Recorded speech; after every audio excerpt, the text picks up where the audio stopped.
Okay, session number 8. This is the last one of the series. Thank you for coming. Thank you for listening.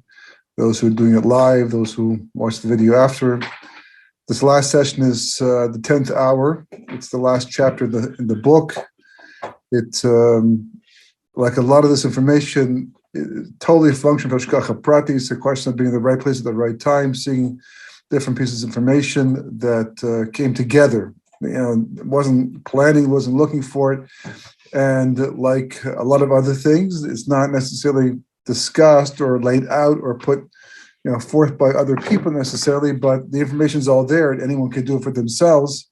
And the important part of all of this is that the big picture basically is that Hashem made creation for a very specific purpose. It wasn't just for the sake of an experiment to see what could happen, to see what we would do, but he had a very specific purpose in mind, a very specific process that he used to make creation, very complicated. Kabbalah discusses and details a lot of that. History is not accidental. There's no aspect of history that is accidental in any way or any form whatsoever. And there's an endpoint. And these are things that are known clearly in Kabbalah, and perhaps were more widely known at one time amongst the Jewish people, but a combination of exile and persecution and assimilation, all these different things, and distraction. And one of the latest distractions, the most dramatic distractions, probably was the Holocaust in the last 70, 80 years, because it really not just altered the course of history, but altered the course of Jewish learning also, because we were faced with a dilemma that arose because of the situation. That was that a whole generation of Torah poskim had been killed in the Holocaust, and it created a whole crisis for Klal Yisrael, for the Jewish people. That how all of a sudden, how are you going to fill that gap? How we're going to raise up a generation of halachic deciders in a very, very short span of time. So therefore, the focus seemed to have become, as opposed to what it was like in Europe before that time, just focusing on the material that was necessary and relevant to make decisions about halachas to do with Shabbos and Kashrus and Taharas Mishpachas, all the basic things that the Jewish community lives by on a daily basis. Things like Kabbalah, Zohar, and other aspects, more mystical, more midrashic aspects of Torah learning, were kind of like pushed to the side, even to the point that the Gemara itself has so much information without even going to Kabbalah, just without even the Zohar. For example, the Gemara in Sanhedrin, as we mentioned, I think last week, has a listing of the 12 hours of Erev Shabbos, the 5 days of creation, the first 5 days of Ma'aseh Bereshis. We know what happened in general because the Torah tells us on day 1, God did this, on day 2, God did this, and so on and so forth. The following day you get to day 6. The Chumash doesn't tell us what happened, which hour. It just says that God made man, then he made Chava.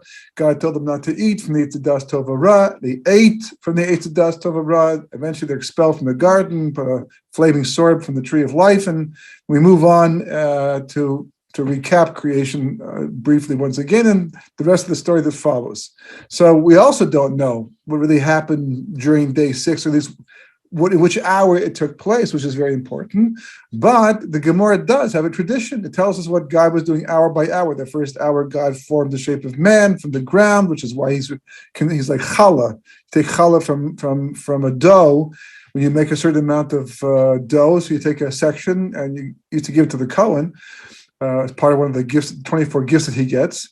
And then, he formed the limbs, and then he eventually breathed the spirit into him, and he stood up, and he named the animals, and Chava was created, then Cain and Hevel were born, and hour by hour, and then finally it tells us in the 9th hour that God commanded Adam Arisha not to eat from the Eitz Tov Ra, the tree of knowledge of good and evil, and in the 10th hour, they did.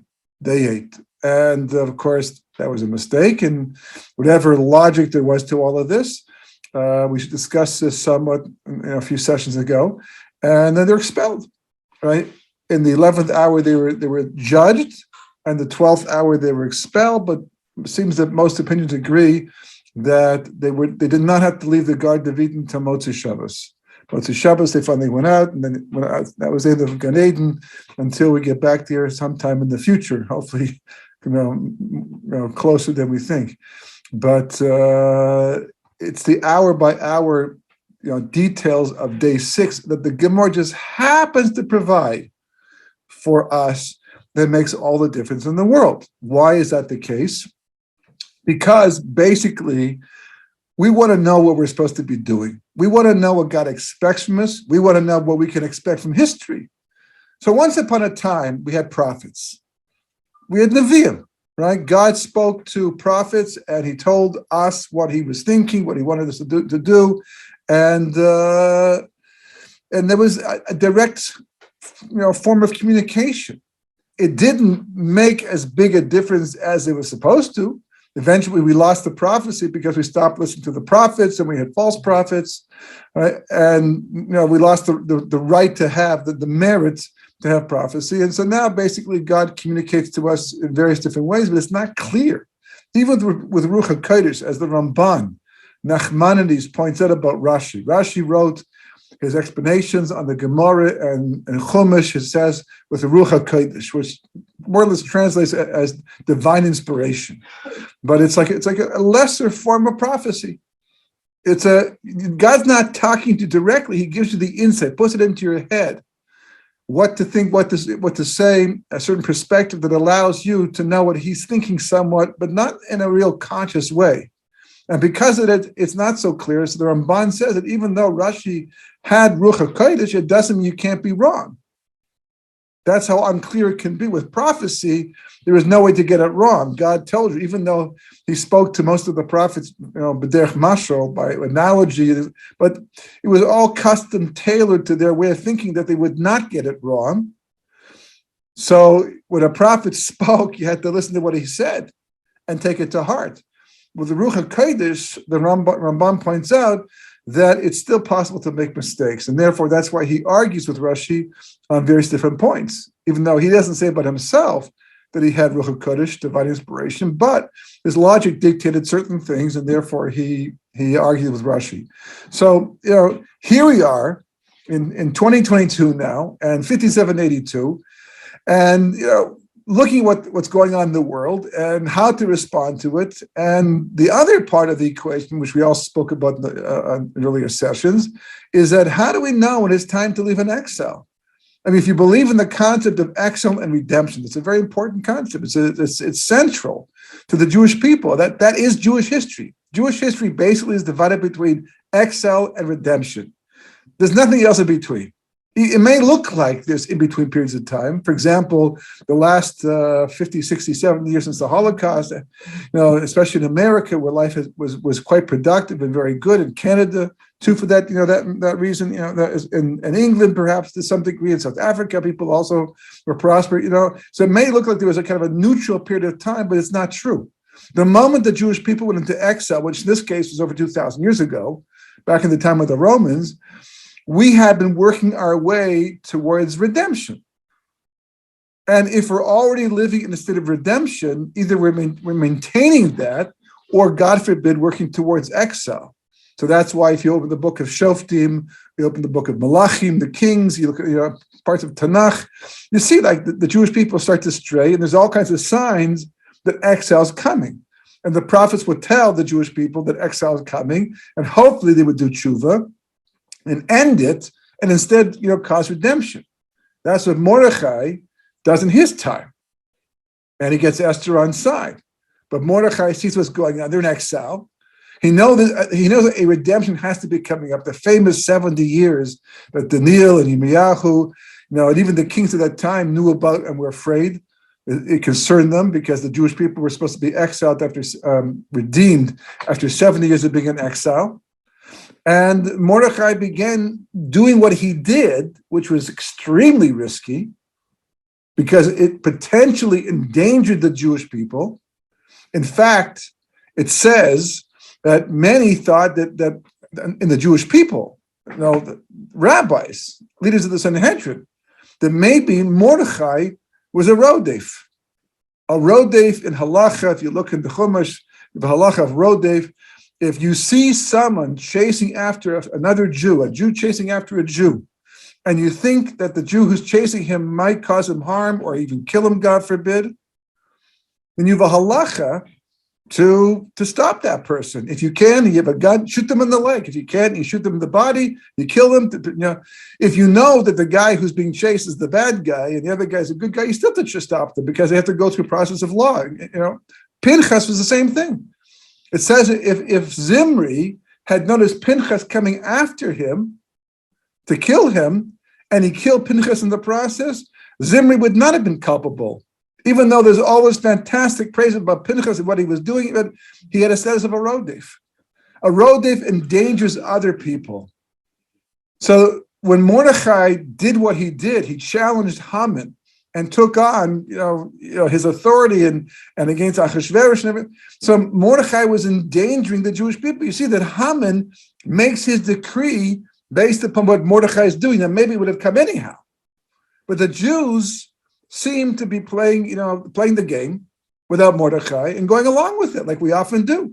So maybe that would have bought us more time, more saved. But Mordechai, no, we can't do that. We have to stand up for the Jewish people, for Torah mitzvahs. We can't go to their feasts and all that. And Mordechai began to go out of his way to stand in the face of Haman and aggravate him and antagonize him. So maybe we should kill Mordechai because he's a rodef. In the end, they didn't. They realized this was who Mordechai was. But what made Mordechai special was because of the fact that he knew that a gula, and this is what he says to Esther. He says, look,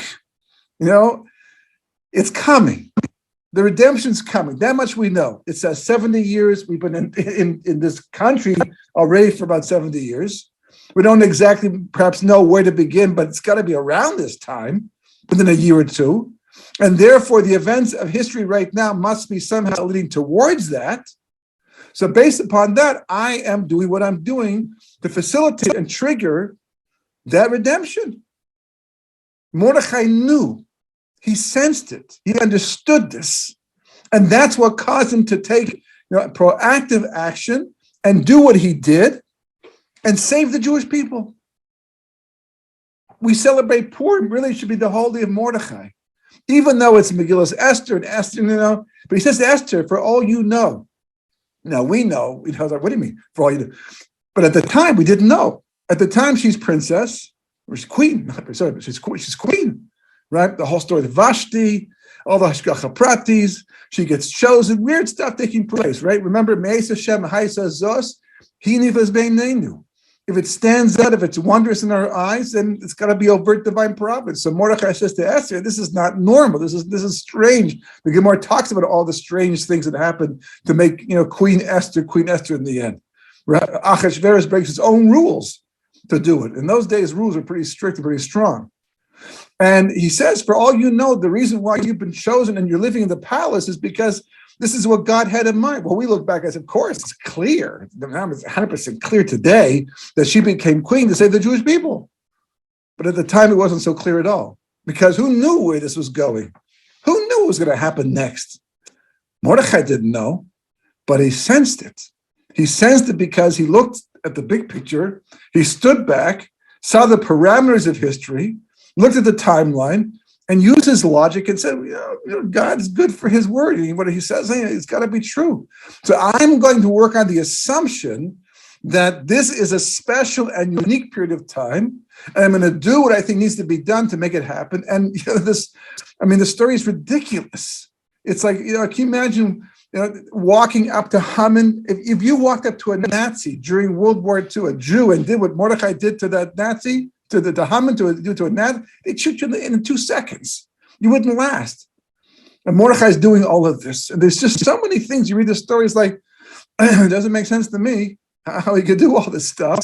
That's why it makes it seem so comical in the end. Because in comics, things like that happen. But in real life, how does it happen? But it did. You know why? Because Mordechai knew. He understood. And we spoke about Techis Amesim, how basically that's putting a bookend at the end of history. It's shutting a door. There are people who don't even know that history is only meant to last 6,000 years. And they don't realize that being in the year 5782 means they were very close to the end. But someone who does believe that history lasts 6,000 years would say, okay, so fine. But 5782 right? There's still over 200 years of history left to go. So who says that a lot of people can be born and die in the next couple hundred years? Maybe Mashiach will come in 5999 at the last moment, or 2 years before, even 20 years before. But I won't be here. And who says what's going on right now in the world has anything to do with it? Obviously, it's all part of one long, train of thought that goes back to my Bereshis even. It's all part of something for sure. But who says that I have to respond today? When the Jews were in Europe, they asked Shilas, do I leave? Do I stay? What do I do? To sell my property? And the people want to say, well, it was the last. How could they possibly done by the time they decide to do this? But the Chafetz Chaim was already warning back in the 1930s when Hitler rose to power. It was already a sign. In 1933, he became Chancellor of Germany. Something was up. Now, if you just look at it from a political perspective, the way that most people do today, right? They talk about Biden, talk about Trump, talk about Obama, talk about this, talk about Bezos, talk about Gates and all that. It's like, yeah, they're there, but that's mostly for the rest of the world to look at. That's what they see. The Jewish people are, okay, how would all of this kind of fit into this larger picture of Galus and Geula? That's what these Parshios are telling us about. It's all about that. Egypt, is looking at the situation. As far as I know, I read once in Velikovsky's book, and I saw it actually someplace else as well, that apparently there's a papyrus, I think up in the Netherlands, that most people didn't even pay attention to because it didn't have any special name. Some museum has it. And this papyrus is called like N248 or something. And according to what Velikovsky said, that he saw it, he looked at it, and if you look at it, it's describing the systematic destruction of Egypt through 10 catastrophic events. The river turned a silty red. Doesn't mention blood. It's a silty red. So there's frogs. It's like, it sounds a lot like the 10 plagues, but it doesn't mention 10 plagues. It doesn't mention the Jewish people. It doesn't even mention the God of the Jewish people, because in those days there was no social media, especially in those days where the king tend to lie. The king and the nobility, they made themselves into gods, right? Moshe's told to go down to Mitzrayim, down to the Nile River in Mitzrayim to talk to Paro. Why there specifically? Because that's where Paro took care of his personal needs, away from the eye shot of everybody else, because gods don't do things like this. They don't need to take care of personal needs like this. But God says, we all know what he's doing down there. So go down, catch him, and kind of humiliate him and remind him he's not God. But that's what they did.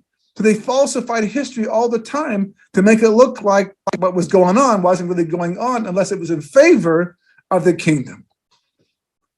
That's just one aspect of it, though. Egypt was a massive place with lots of cities. Not everyone lived in Cairo or whatever it was, in those days. And Ramses and Pithom, and a lot of they were spread out all over the place, and they're all being affected by these plagues. Who said they all knew what was happening?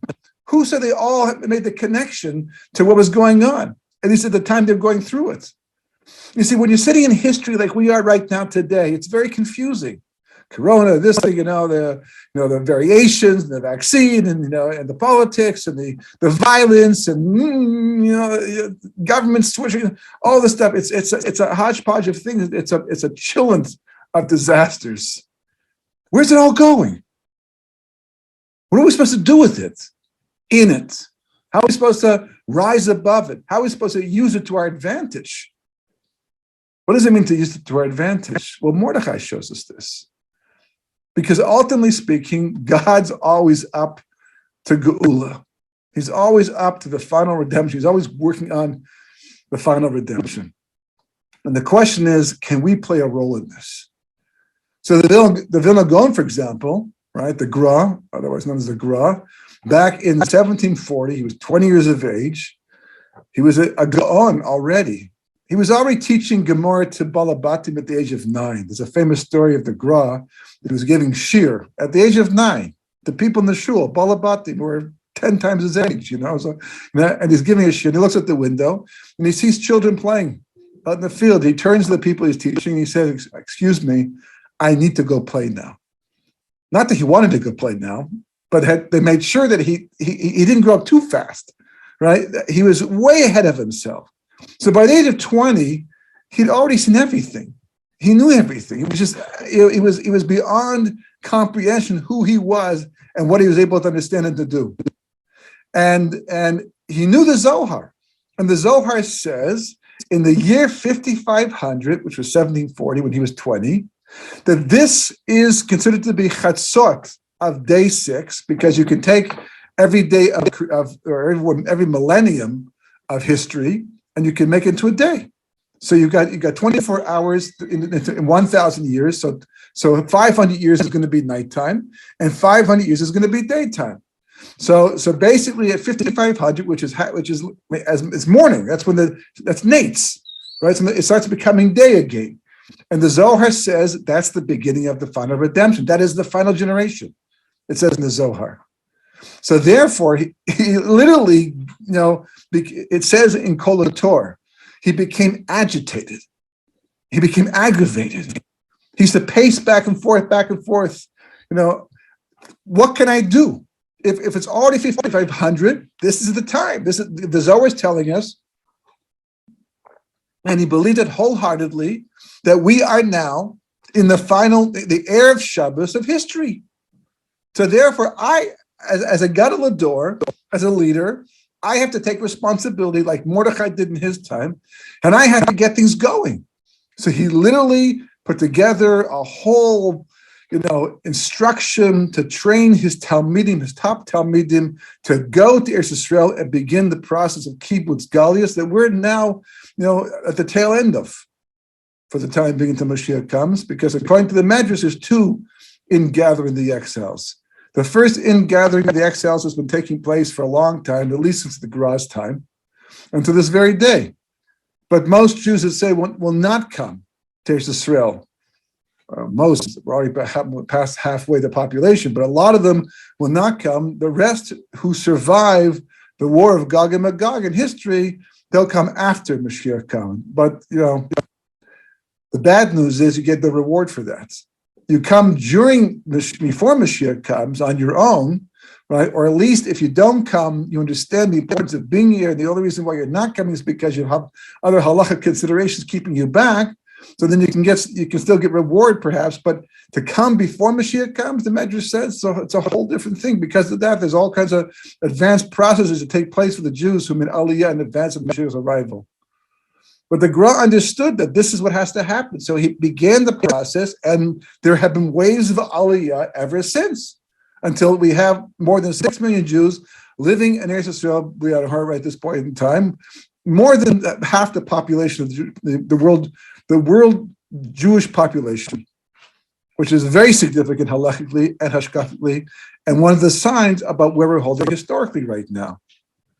So for those who are saying, yeah, but there's hundreds of years left. No, there's not hundreds of years left. That's the chisamation. The Zohar says it.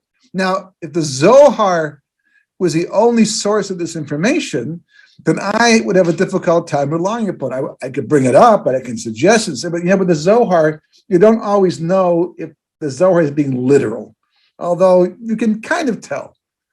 Because when it's being literal, it's but still such a fantastic statement about Techiyas HaMesim, the resurrection of the dead taking place over a period of 210 to 214 years.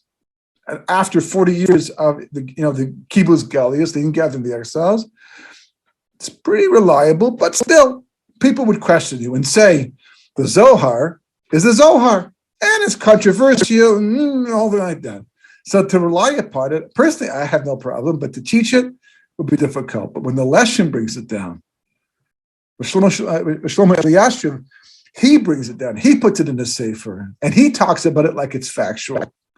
So once when I began to teach this, going back to 1990s like that, when I first began to see it, it's one of my students at that point in time. She happened to go to visit Representative Kanievsky and ask different things. And one of the things she asked at that time, this goes back at least 20 years, 25 years like that, and she asked, the Leshem, because the Leshem was her grandfather.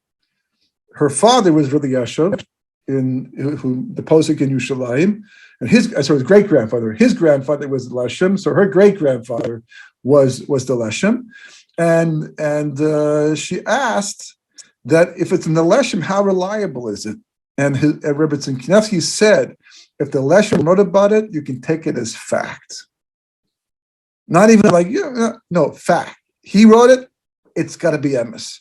And she said, and by the way, my husband, Rav Chaim Knievsky, Gesundheitstag, as they say, right, that he already talks about this every single day. His mentality is already been geula for the longest time. He sees it, and he feels it, and he senses it. So this is a hugely important point, because as we left off last week, that means, according to the Zohar, backed up by the Leshem, that we don't have hundreds of years left before Mashiach can come. We have between 4 and 8. It depends upon which opinion is the correct one, and probably they're both correct because they represent two aspects of the same process. But at least 4 years to 8 years at this point in time, and that's not a lot of time. And to be clear, the Chiyas HaMesim, by definition, is not Yemos HaMashiach. It's after Yemos HaMashiach. Yemos HaMashiach is the Messianic era, and that takes place in advance of Techiyas HaMesim, for Techiyas HaMesim. Once Techiyas HaMesim begins, the resurrection of the dead, it's already after the Tekufa, the period of Yemos HaMashiach. So Mashiach has to come within 4 to 8 years, unless the person say, yeah, but maybe he's going to come at the last second before the 4th year, or the last second before the 8th year. So Elisha adds and says, no, that really the truth is Yemos HaMashiach is supposed to last a period of time, not supposed to go on for too long, and I'm sorry, not to be short. And as a result of that, that means it's got to be soon. That's from that end of it. So already that creates a framework that basically says that we don't have much time, and what's going on right now, by definition, is messianic. The World Trade Center, 9/11, going back to that point, because that was a major, powerful turning point in Jewish history and world history, and all that's happened after that. And the truth is going back to 1990 with the Persian Gulf War, which we spoke about at some point in time, where we saw the change of Jewish influence. Recently, Donald Trump spoke about the fact that Jews had such control in Congress. He says up until his time, the truth is already by 1990, and that Persian Gulf War began to change, when the Americans were forced to make an alliance with the Saudis. And part of the bargain was that Israel loses some of that influence, which a lot of members of Congress had no problem with. They were getting tired of all this pressure being put on them by Jewish representatives. Small people with a lot of power, and by the time Obama came into office, it was clear. He was like, okay, let's push the Israelis aside over here, and let's start talking to the Arabs a lot more, because maybe that will solve terrorism. Of course, it didn't at all, but maybe, it's like, he can't take things lightly. He can't do, well, it's because he is like this and he came from here and that thing, and that's a factor, and CNN and Fox News, and now you understand every single thing, and I cannot emphasize this enough. Every single thing that happens in history and talks to us, that is part of the process by definition, is God. He's talking to us. He's talking to us through the media. He's talking to us through the events. He's talking to us through the small little things that we may stumble over. That's what the Gra understood. That's what Mordechai understood. That's what Pinchas understood in his time. That's the part that we're all missing. We're all, coronavirus. Come on. It's clear. The thing begins, right? Coronavirus begins, and all of a sudden, the airports are shut down. So I had mentioned to a group of people, or a series of discussions. I said there'll come a time when it won't be so clear cut. You can come to Eretz Yisrael anymore. How is that possible? If you can't come by plane, you can come by boat. So you can't come by train, right? But at least there's other ways. At the airports, they're already full. Worst comes to worst, you fly a Russian airline, you go through Ukraine, and but you can get there. What could possibly shut down the airport? So why did I say that? Because when 9/11 occurred, there were planes on the tarmac, one specific plane on the tarmac that was about to take off for Tel Aviv. literally on the tarmac to take off. And when 9/11 took place and they shut down the skies, the plane had to turn around and they couldn't leave for another 4 days. So again, this is wondrous in my eyes. This has to be overt divine providence. What is this teaching me? So I took it to be a shot across the bow. This is Hashem's way of telling us, if I want to shut down airlines, right now it's just America. You can still fly from London to Eretz Israel. You go from France to Eretz Israel, right? But not America, where there are over 5 million, almost 6 million Jews living at the time. In Canada too, for that matter, I assume. It's just like that, boom, on a dime. Shut hours, just took hours. The plane was loaded up, ready to leave. They were, it's like your mind is like, ready to go. And they have to turn around for 4 days before they can leave again. So I told people, I said, watch. If Hashem wants to make it that you can't come anymore, he's got many ways of doing it, and he'll do it. So all of a sudden, coronavirus takes place, and they shut down the airports, and no one can fly. And the videos are being made by North American rabbis, by American rabbis specifically. One that I don't remember who it was, but one that comes to my mind, he begins to cry as he's talking. And I can tell you, it was very impressive, it was emotional, it was powerful. And he's crying because he's saying that we took it for granted that we could always just go. And all of a sudden, after years of trying to get people to talk like this, within a matter of moments, people were saying things like, well, this exile is not where we really belong. This is not our home. Perhaps we should start thinking about leaving Eretz Israel. Perhaps the whole thing. And we could have gone and we didn't go. Who knows where this is going to go? And of course, Akash Baruch Hu, the way he always works. That's where there's look at the plagues. It's ridiculous. 3 weeks of warning, 1 week of plague. We go through this game 10 times, or at least 9 times, really. It's incredible. Like, okay, yeah, you can go. No, you can't go.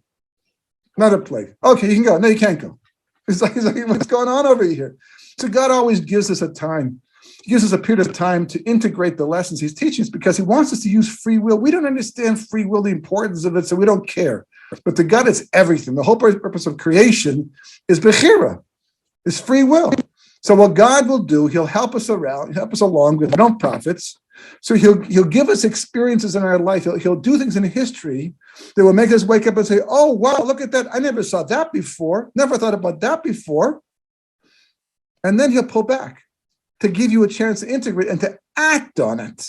Because if the pressure becomes the pressure, it's already too late. By the time that the Holocaust began, by Kristallnacht, it was already too late. Now it's constant, right? It was ongoing. There was no way to get away from it anymore. You want to wait for that to happen? People are in doubt, and they're saying to themselves, well, it did look like that at the beginning of the coronavirus, but in the meantime, Baruch Hashem is kind of cleared up, and we're kind of back to normal again. So, maybe we're okay in the end. That's been the death knell of many a Jewish community throughout Jewish history. You have to know how God works.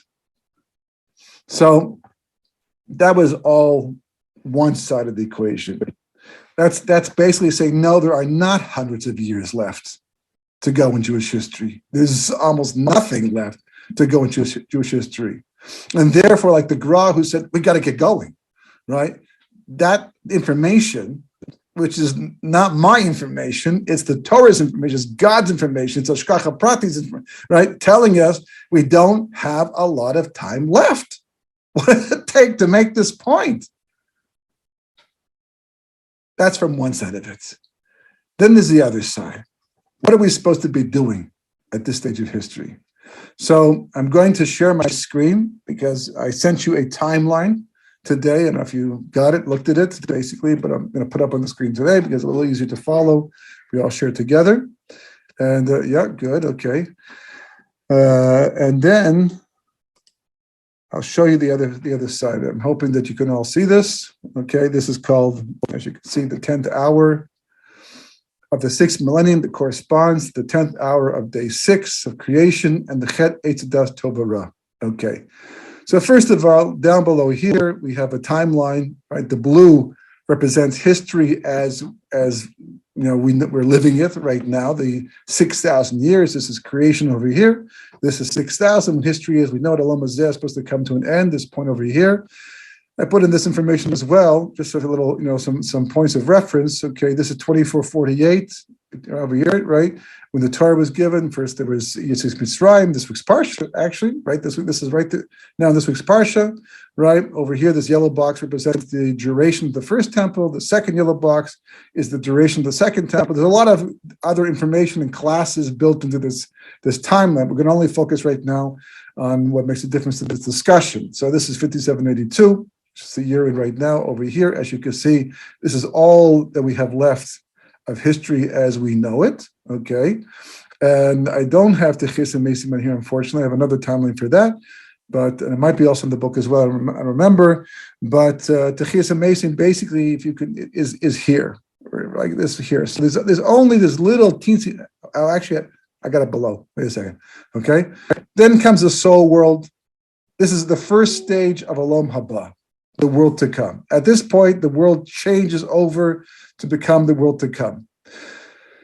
The Ramchal and Derech Hashem refers to as Olam Nefashos. This is the world where the soul gets rectified for all the damage done to it during our history. Now, your soul has reincarnated several times and has come back in different bodies. And even though you've been working on rectification the entire time, hopefully we're well towards the end of it. We won't know till later on. Whatever's left over, Gehenna will take care of that, for better or for worse.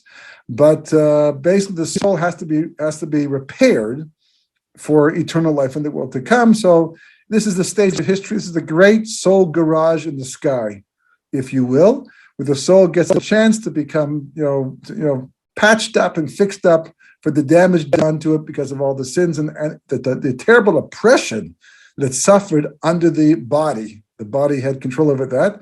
I think we spoke about these three different periods of tikkunim. Tikkun Achdos is the first one, is called Tikkun Seder Aklilos is the first period of tikkun. The last, from creation until Mashiach comes, and then the one after that is from Mashiach until 10,000, which I really should have put over here.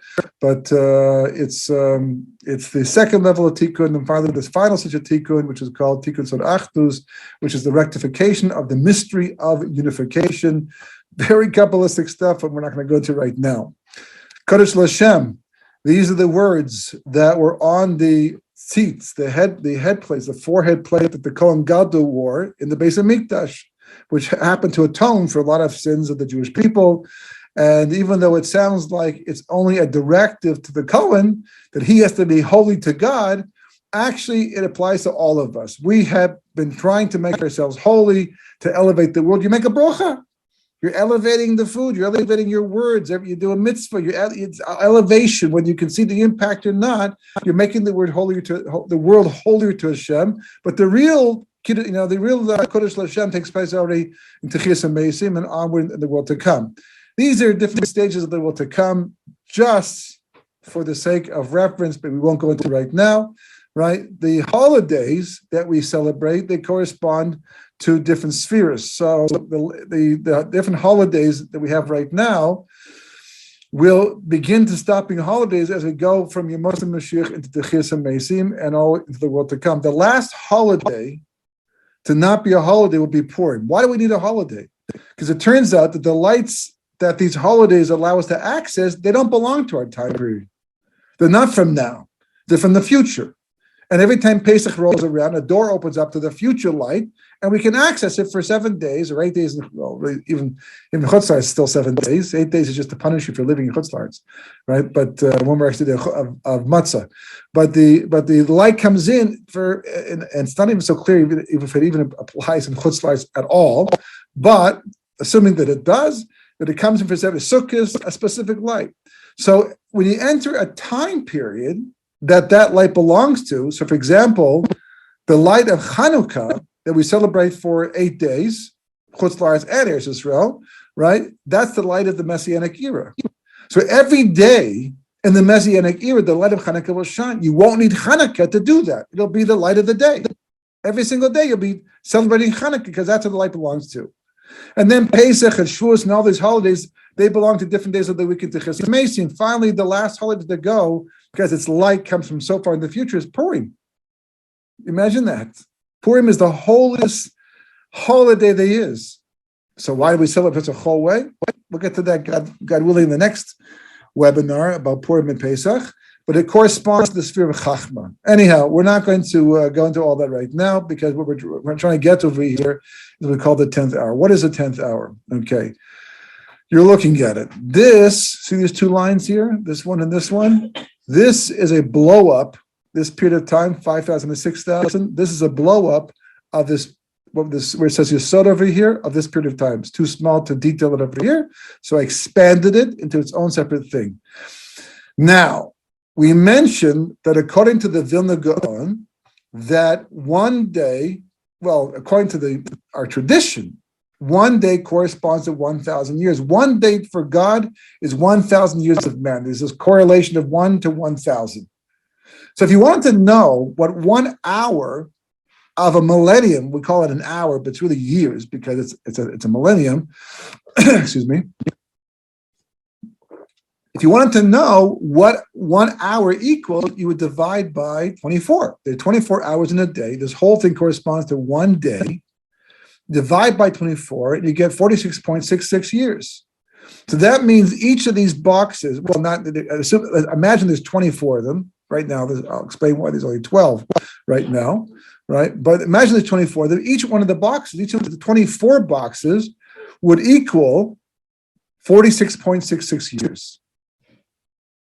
And half of them, the first 12, would correspond to night, and the second half would correspond to day. And the Gra does that. He sets up this correlation in order to know when to start preparing for the final generation, as he did, as we spoke about. But, as the Leshem points out, because it says elsewhere, the Vilna Gaon mentions in a separate source, Sefer called Sefer de Snusa, his explanation is on part of the Zohar, and he mentions that, that everything that happens in the course of history, by definition, is embedded, is encoded, just like your DNA has information that tells your body what to do at certain points of your life to allow you to be muscular or not muscular, to have your hair or to lose it, right? It affects the physical nature of your body. It's all pre-programmed. And the same way is true of history. Even though it seems like every millennium is just simply the continuation of the previous ones, and whatever happens is because that's where the water is flowing, so to speak. It's like being in a river, just letting the current carry you. So there's a current through history, and whatever happens, happens. Man discovers what he does, and that affects this, and people do what they do, and that affects that. There's a war, affects No, but the potential of a millennium, this is what this is telling you, Chesed, Gevurah, because this first 1,000 years is the basis, is the potential, encoded spiritual potential for physical history between 0 and 1,000. Between creation 1,000. So our millennium corresponds to Yesod, and that has very specific, spiritual and physical implications that are also signs about where we are today. For example, sexual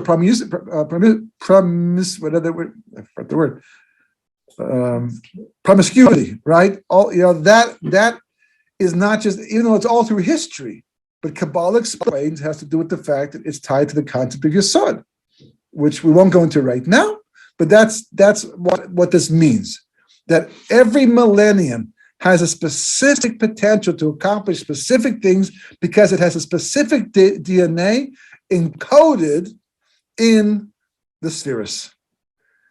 So this tells us, therefore, that and we're skipping one step in between, that really the truth is these are the basis of the 6 days of creation, and then the 6 days of creation are the basis for the 6,000 years. That's what the Vilna Gaon explains. So therefore, if you know what was going on during the 6 days of creation, you can project into the corresponding respective millennium to figure out history.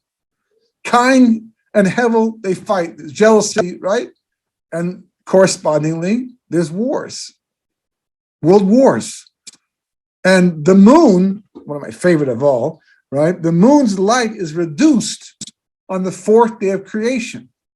And we know from this week's Parsha, talk about timing, right? This week's Parsha, that the first mitzvah the Jewish people get in Mitzrayim is to sanctify the new moon. And why is that the first mitzvah if we can't even do it till we get there to Israel? Because we're told by the Gemara and the Zohar that the moon represents the Jewish people. Just like the moon waxes and wanes, so do the Jewish people, they wax and they wane. And more importantly, just like the moon has no light of its own, but reflects the light of the sun to the earth, likewise, the Jewish people have no light of their own. The light of the Jewish people is the light of Torah. And when it says to be an or legoyim, to be a light unto nations, it means to be a reflector, to reflect the Torah of God to the nations of the world. So that light's reduced on day 4 of creation, right? Which of course was the Netzach. That's the millennium that both temples were destroyed. Is that a coincidence? No.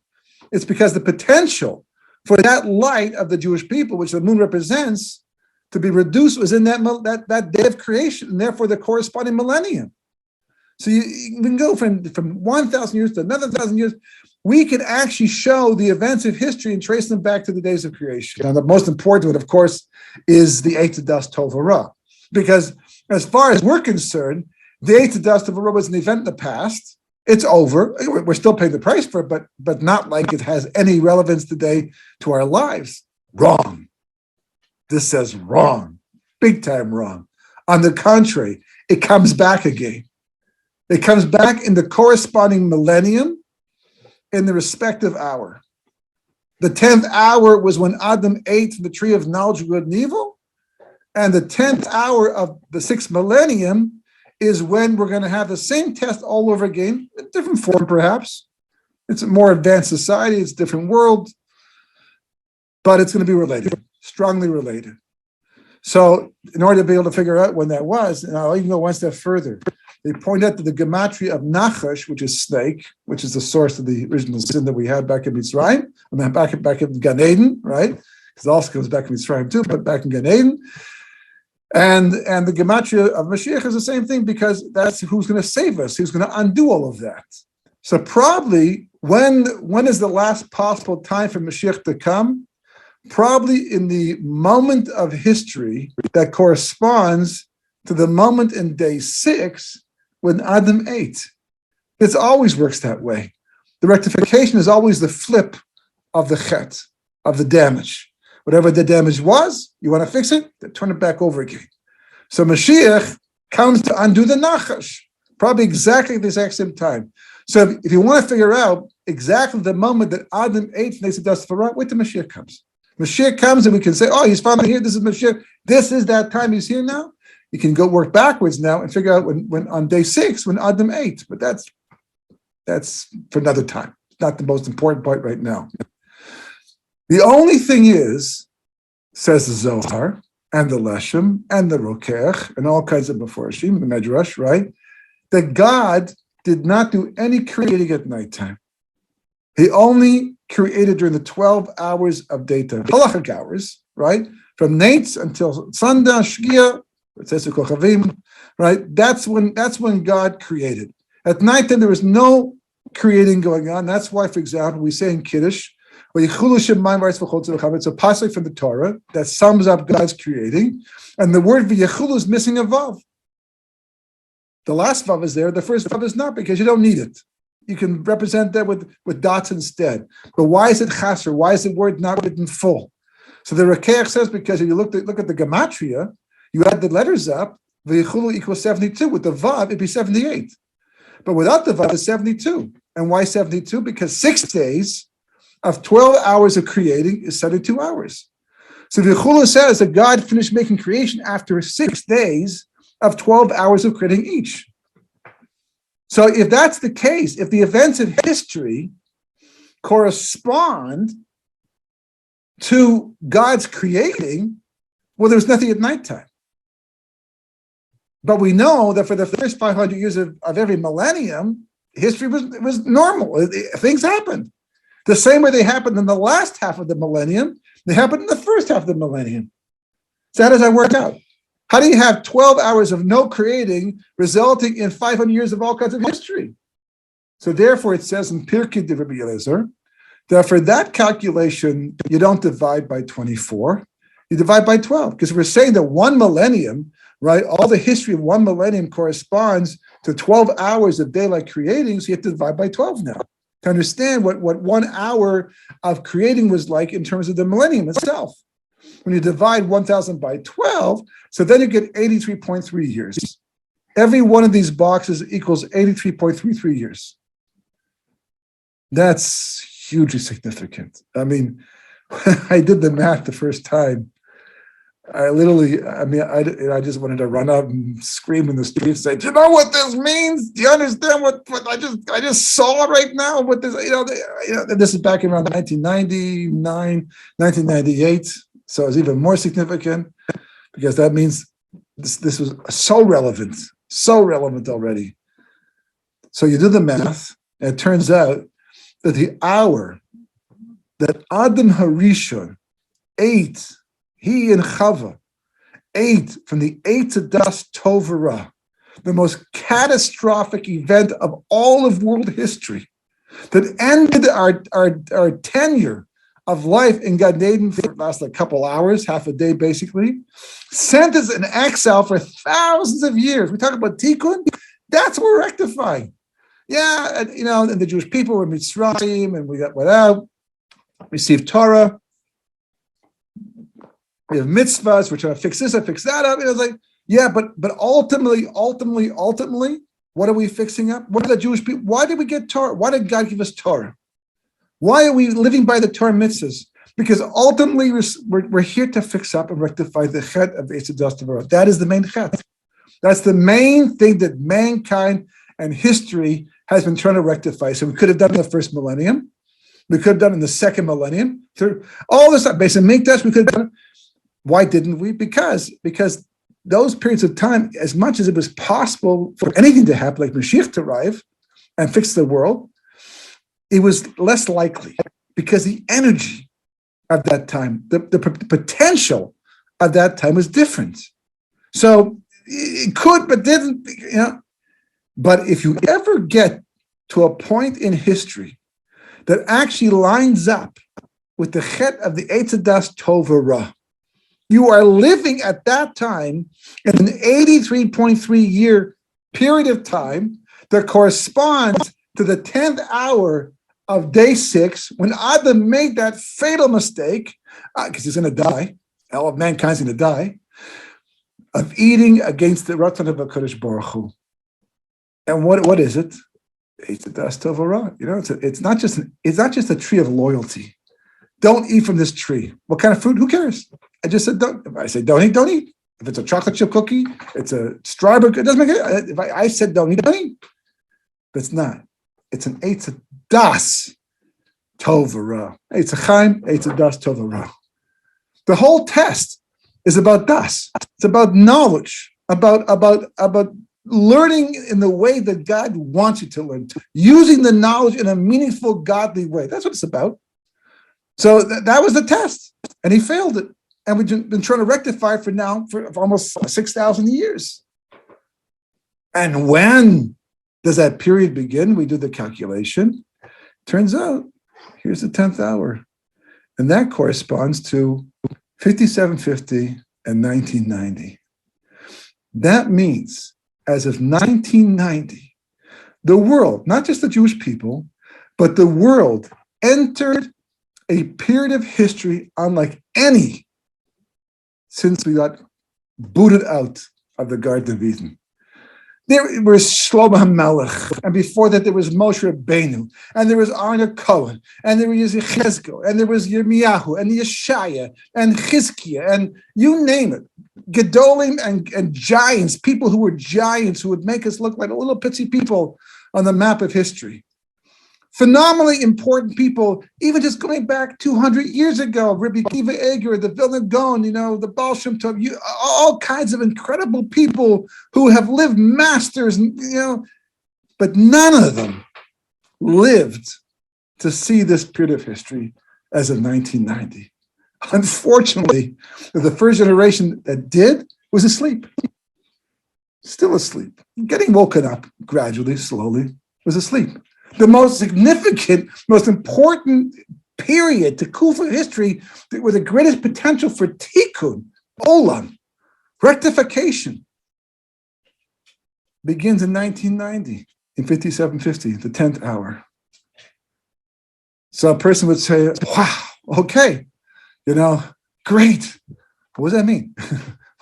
I go back 19. What do I say? Is a Persian Gulf? Fine. That's part of history. Okay, it didn't make sense to me what happened and all that, and the whole thing with the reduction of Jewish influence, but still, if it's going to be an eighth of dust of a rush, shouldn't there be something that kind of like looks like that and tells us that it's kind of the same? I mean, there should be another eighth of dust of a rush. Okay, not the exact same one, but something that resembles it.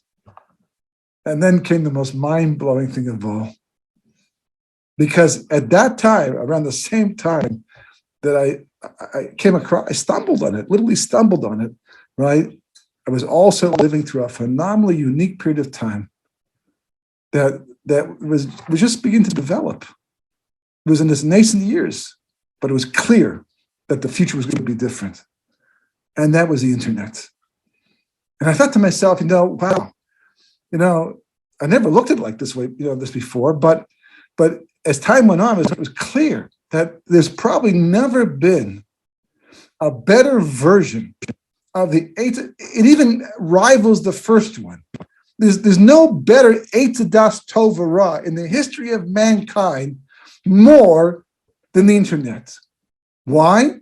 Because by definition, it's just knowledge. It's das. I mean, that's what it's all about. It's called the super information highway. And of good, unbelievable good. I mean, I'm one of those people who benefit tremendously from the internet, for sure. Of evil, incredible, absolutely incredible. Literally an eitzah das tova ra. And we don't have time to go through the whole thing, the whole presentation, how it ties to Yaakov and Esav, the end of exile. It goes all over the place.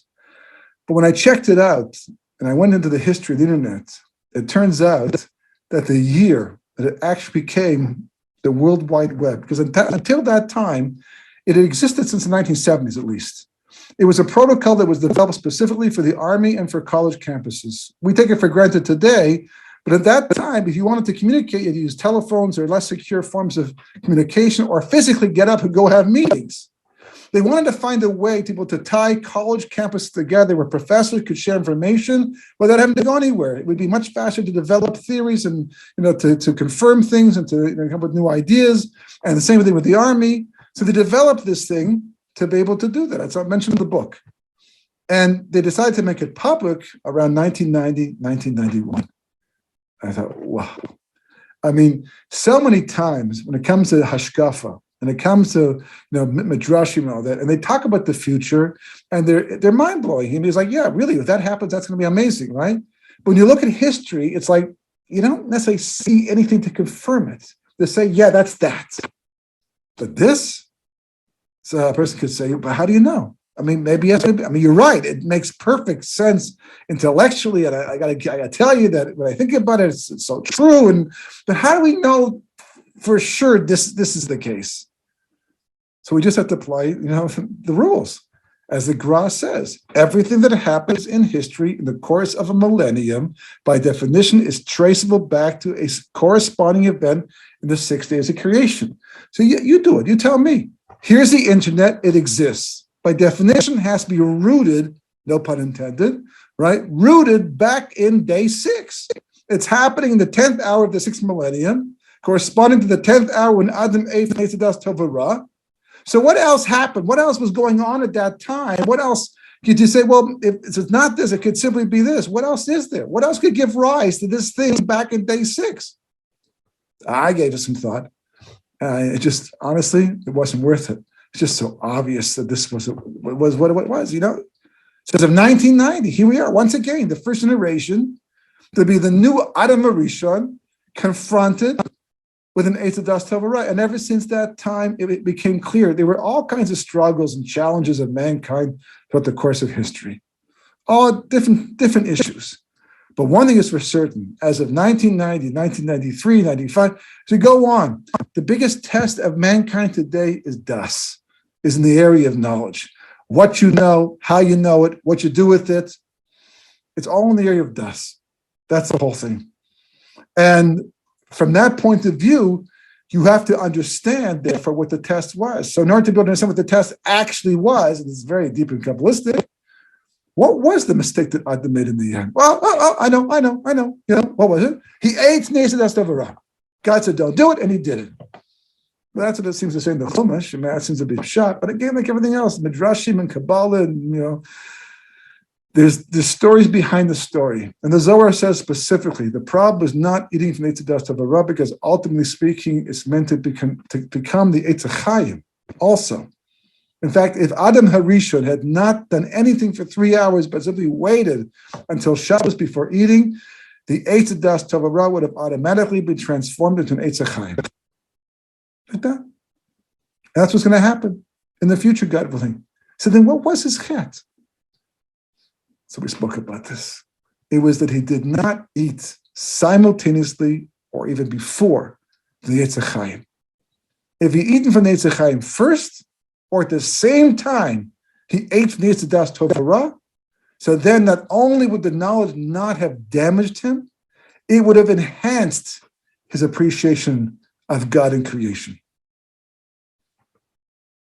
That's what it says. That's the Zohar. What does it mean for us, practically speaking, today? It means the following thing.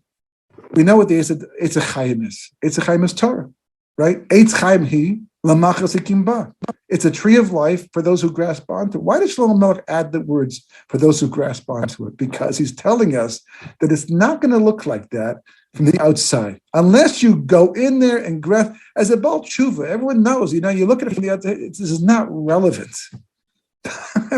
People went to Cheder, they dropped out first chance they could. And then one day in the future stumbled upon Torah and came back and learned it, and this is not what I learned in Cheder, and this, it's like, unbelievable. But from the outside, it looks meaningless. It looks archaic. It looks ancient. But go inside of it and taste it from the inside. The Or Chaim asked the question, why is it that Adam HaRishon did not eat from it first? It's so obvious. If someone says, I have in my right hand the antidote, and in my left hand the poison, right? And you have this, for some reason, strange burning desire to eat from both. What do you eat first? If you know that this one is a killer and this one grants life, what do you eat first? If you're going to take a chance and eat the one that's supposed to be damaging, to you, what do you eat first? The antidote. This way, if it turns out it's really poisonous, maybe the antidote will protect you from the effects and outsmart God in the process. He didn't do that. So the Or Chaim HaKadosh asked why. He says, because really there was only one tree in the Garden of Eden. And it was the tree of life. And all the other trees, that's why they're called eitz. They're not called ilanot, but eitz, like branches. Every other tree before the chet was just a branch off the Eitz Chaim. The Eitz Das Tovara was a branch of Tovara off the Eitz Chaim. But as the pasuk says, it was nechmad l'naim l'skil. Right? It was desirable to eat, right, and to understand. What about the Eitz Chaim? Where was its fruit? It didn't have beautiful fruit hanging down from it. The bark of the tree was its fruit. If you ate from the bark of the Eitz Chaim, then you realize this was altered. Not only that, he says, but by eating from the bark of the Eitz Chaim, you could taste from every single tree simultaneously, because they all branched off of that. But he didn't notice it, because he didn't grasp it. He didn't go into it. And therefore, he was duped and ate. Once he did that, then all the trees separated. All the branches became independent trees. He caused. He was actually the creator of the Eitz Das Tovara, Kabbalah says. Before that, it was only a potential. He actualized it. So we don't have a lot of time left. That's where we discussed. Techisim Hasim, history, what's going on, all that.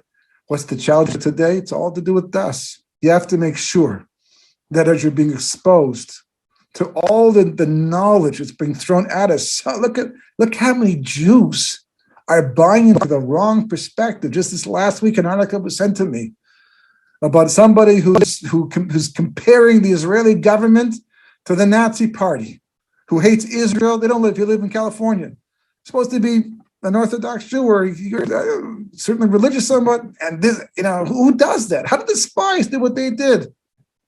It's Bilbul Das. This is a time period that people are becoming very confused. They're putting their fears in the wrong place. They're putting their trust in the wrong place. They're getting involved in the wrong things. They're thinking about the wrong ideas, too involved in technology. All these things, all of it, the whole world, every aspect of knowledge can be used for good. It can be Kodesh L'Hashem. But it's got to be based and built upon a foundation of the Eitz Chaim. Don't take that for granted. It's not just about having a learning seder every single day. It's not just about opening the Chumash and Shabbos and reading the Parsha, as if that's what we've been doing for thousands of years anyhow. It's about thinking about it, taking it to heart, making sure that whatever you learn, whatever Torah you're picking up, that it goes from here down to here. That's the only protection a person has in Galus. That is the solution we have for Geula in the end. And most important of all, it gives you the insight to understand what's going on in history and how to respond to it. We should all merit to have the big picture, to be a part of it, to see what it is as much as possible, because it's so incredibly pleasurable as well, but also it's so incredibly instructive. It tells us how to live our lives in the most meaningful way possible. So, thank you very much for coming, being part of it. And B'ezras Hashem, hopefully we'll see you in a couple of weeks in time for the Gula, what's it called again? The Redemption to Redemption. That's it. That book. Okay. Good night. Any questions? Feel free to write me. I wouldn't mind hearing comments too. If you enjoyed it, didn't enjoy it, you can send those as well. If they're negative comments, put in the subject heading negative so I can delete the email before I read it, right? And only look at the nice ones if they come in. Anyhow, thank you very much. Good night. And Thank you. Thank you, Rabbi. Thank you.